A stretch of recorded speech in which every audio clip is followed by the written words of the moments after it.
Ton guide Umrah. Umrah, sans agence, enfin possible.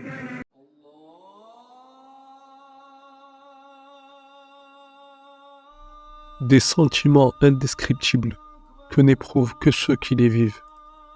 Gloire à Allah, que la prise de l'engouement est belle, et plus ardente encore lorsque le regard se pose sur la maison antique.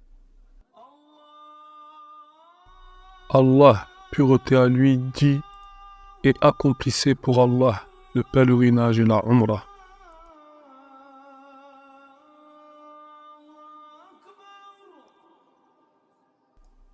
Avant d'accomplir la Umrah, il est recommandé de se purifier et de faire un lavage majeur, de se raser les poils des aisselles et du pubis, de se couper les ongles et de se parfumer le corps sans parfumer les vêtements de l'ihram, d'une blancheur comme la blancheur d'une feuille dépourvue de péché. Le pèlerin enfile les habits de l'ihram. Quant à la femme, elle porte des vêtements dignes de la maison d'Allah, sans s'embellir d'ornements. Le magnifique voyage commence depuis le miqat. Sur le chemin de la Mecque, chaque pèlerin, selon sa provenance, passe par son lieu de sacralisation. Les points de sacralisation du miqat sont les suivants. Dhul Hulayfa pour les pèlerins en provenance de Médine. Al-Juhfa pour les pèlerins en provenance des pays du Sham. Qarn al-Manazil pour les pèlerins en provenance du Najd. Ya Lamlam pour les pèlerins en provenance du Yémen.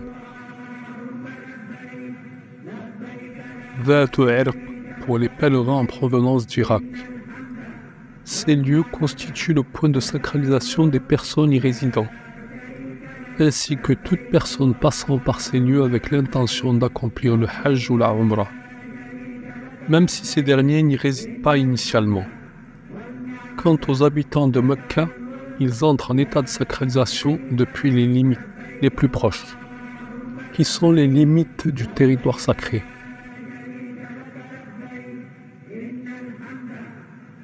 Il est parti de la sunna de passer au miqat par voie terrestre et d'y formuler l'intention d'accomplir la Umrah en disant « Oh Allah, nous voici répondant à ton appel pour accomplir la Umrah.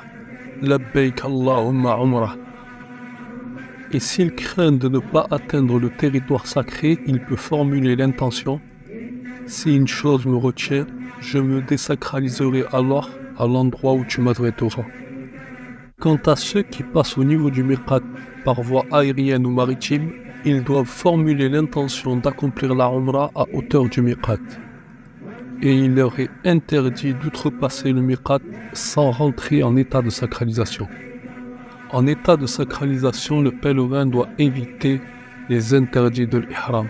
Premièrement, se couper ou raser une partie des cheveux, de la tête ou du corps. Deuxièmement, se couper les ongles. Troisièmement, parfumer le corps ou les vêtements. Quatrièmement, porter des vêtements cousus de façon à épouser la forme du corps. Cinquièmement, se couvrir la tête. Sixièmement, les rapports charnels et les préliminaires.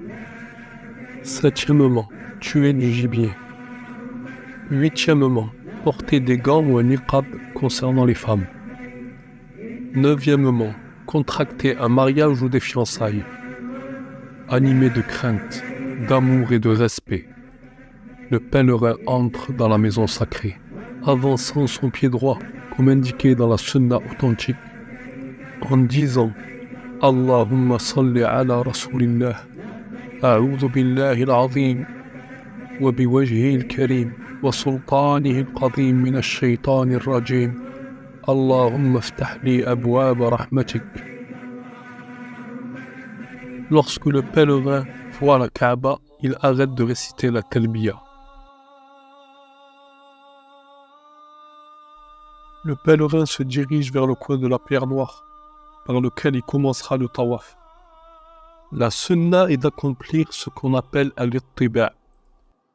C'est le fait de glisser sa houppelande en dessous de son aisselle droite et laisser paraître son épaule droite en recouvrant son épaule gauche par les deux bouts de son étoffe. Puis le pèlerin commence le tawaf au niveau de la pierre noire en faisant un signe de la main et en disant « Allahu Akbar ». Allah est le plus grand.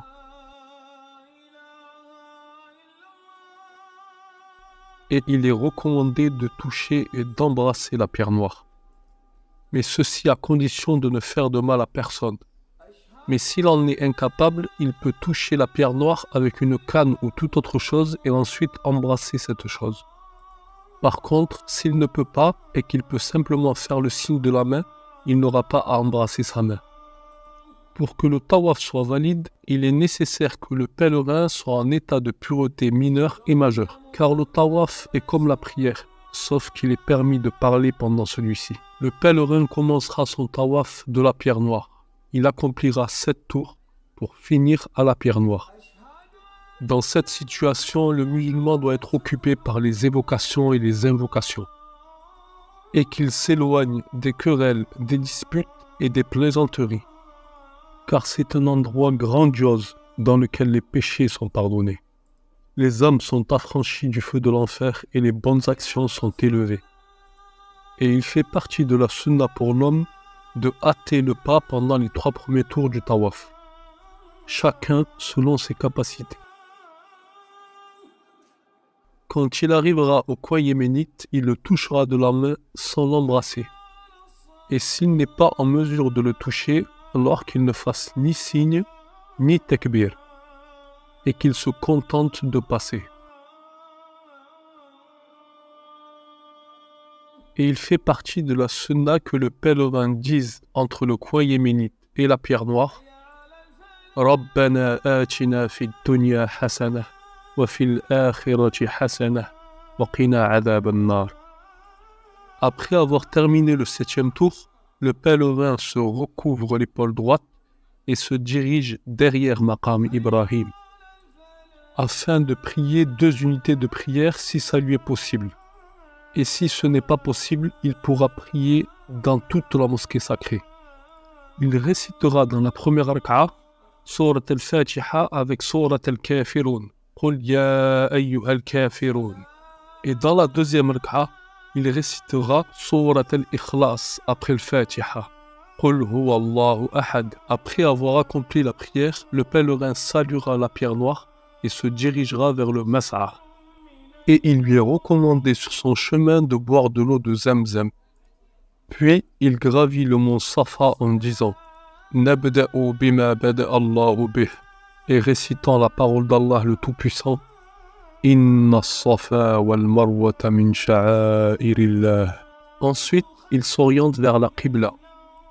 Il dira Allahu Akbar 3 fois, puis invoquera Allah Azza wa Jal en disant لا إله إلا الله وحده لا شريك له له الملك وله الحمد وهو على كل شيء قدير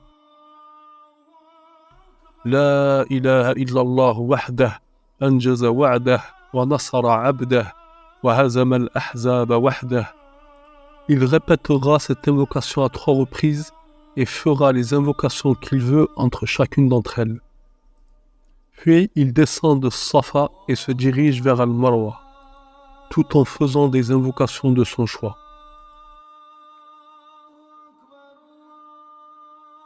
Et il est recommandé de précipiter le pas entre les 2 lumières vertes. Lorsqu'il arrive à Al-Marwa, le pèlerin fera les mêmes invocations qu'il a fait à Safa, hormis la récitation du verset. Il aura alors terminé un des 7 trajets. Ensuite, le pèlerin réitère son trajet de la même manière vers As-Safa.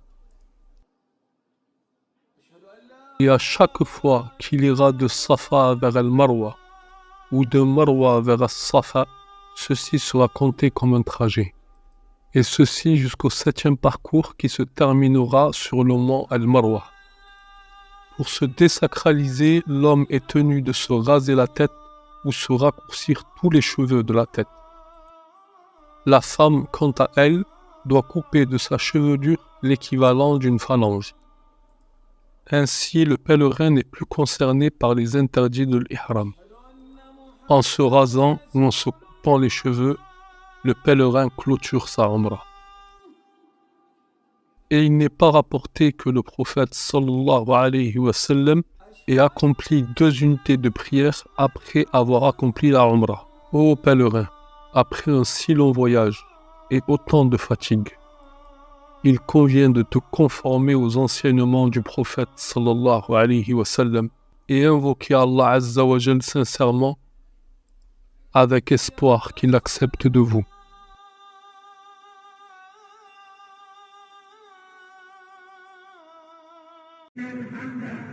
Ton guide Umrah. Umrah sans agence, enfin possible.